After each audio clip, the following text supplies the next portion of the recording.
চট্টগ্রাম নগরীর পাঁচলাইশ থানার ১৬ শহর রেল স্টেশন এলাকায় দুপুরে চট্টগ্রাম বিশ্ববিদ্যালয়ে কোটা বিরোধী শিক্ষার্থীদের উপর ছাত্রলীগ নেতাকর্মীরা হামলা চালানোর অভিযোগ করেন শিক্ষার্থীরা। এতে আহত হন বেশ কয়েকজন।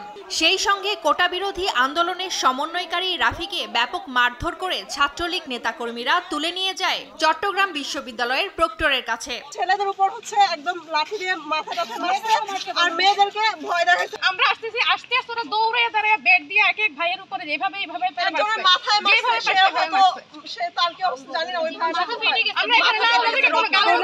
রাজশাহী বিশ্ববিদ্যালয়ের প্যারিস রোডে এদিন দুপুরে অবস্থান নিয়ে আন্দোলন করে কোটা বিরোধী শিক্ষার্থীরা। এ সময় কোটা বিরোধী বিভিন্ন স্লোগান দেন তারা। এক পর্যায়ে তাদের সাথে যোগ দেন রাজশাহী প্রকৌশল ও প্রযুক্তি বিশ্ববিদ্যালয়ের শিক্ষার্থীরাও। নবম গ্রেড থেকে 20তম গ্রেড পর্যন্ত যত কোটা আছে তো সেটাকে সংস্কার করতে হবে, সেটাই আমাদের দাবি। আমরা নিজেরাও আন্দোলনটা দীর্ঘ করতে চাই না। সরকার আমাদের আন্দোলনটা যত তাড়াতাড়ি আমাদের দাবি মেনে নেবে তত তাড়াতাড়ি পাওয়ার টেবিলে বসবে। আমরা যদি এখনই সুসংবাদ পাই আমরা এখনই মাঠ থেকে ছেড়ে দিব।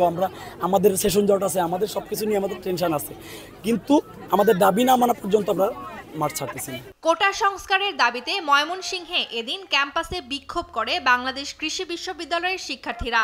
পরে জব্বারের মোড়ে সংক্ষিপ্ত সমাবেশ করে তারা।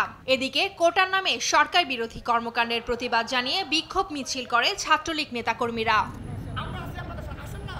কোটা পদ্ধতি সংস্কারের দাবিতে বিকেলে বরিশাল বিশ্ববিদ্যালয়ের গ্রাউন্ড ফ্লোরে জড়ো হয়ে সংক্ষিপ্ত সমাবেশ করে শিক্ষার্থীরা।